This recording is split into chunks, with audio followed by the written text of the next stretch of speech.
Kerajaan Inggris dulunya hanya pulau kecil yang diperebutkan, tapi kini menjadi salah satu simbol kekuasaan, tradisi, dan sejarah terkuat di dunia. Bagaimana semua ini bermula? Jawabannya membawa kita kembali ke tahun ke-1066. Saat itu, Raja Edward wafat tanpa pewaris.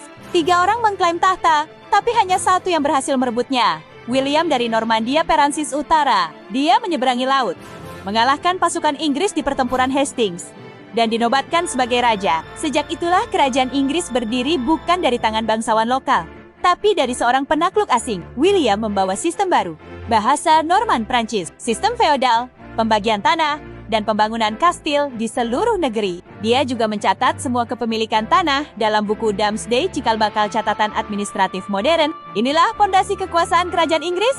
Berabad-abad kemudian, kerajaan Inggris mengalami banyak gejolak. Perang 100 tahun melawan Perancis, pemberontakan bangsawan, dan perang saudara antar keluarga kerajaan, dikenal sebagai Perang Mawar. Dari kekacauan itu, bangkit dinasti Tudor, dimulai oleh Henry VII, putranya.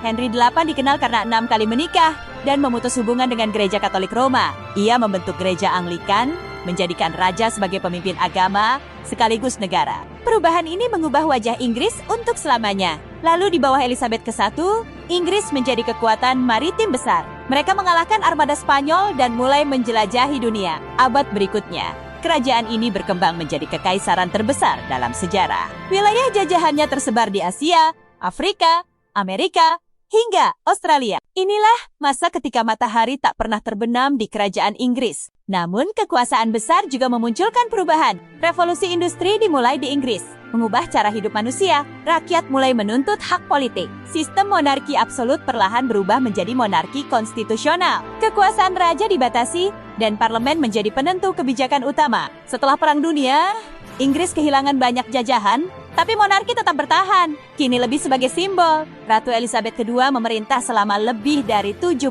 tahun. Di bawahnya, monarki bertahan di tengah dunia yang terus berubah. Ia menjadi lambang stabilitas dan tradisi. Tahun 2022, Elizabeth wafat, dan tahta diwariskan kepada putranya, Charles III. Ia menghadapi tantangan baru generasi muda yang lebih kritis, dan pertanyaan besar, apakah monarki masih relevan? Namun, satu hal pasti. Dari medan perang abad pertengahan hingga istana Buckingham hari ini, kerajaan Inggris telah bertahan hampir 1000 tahun. Kekuatannya bukan hanya pada tahta, tapi pada simbol, sejarah, dan identitas bangsanya.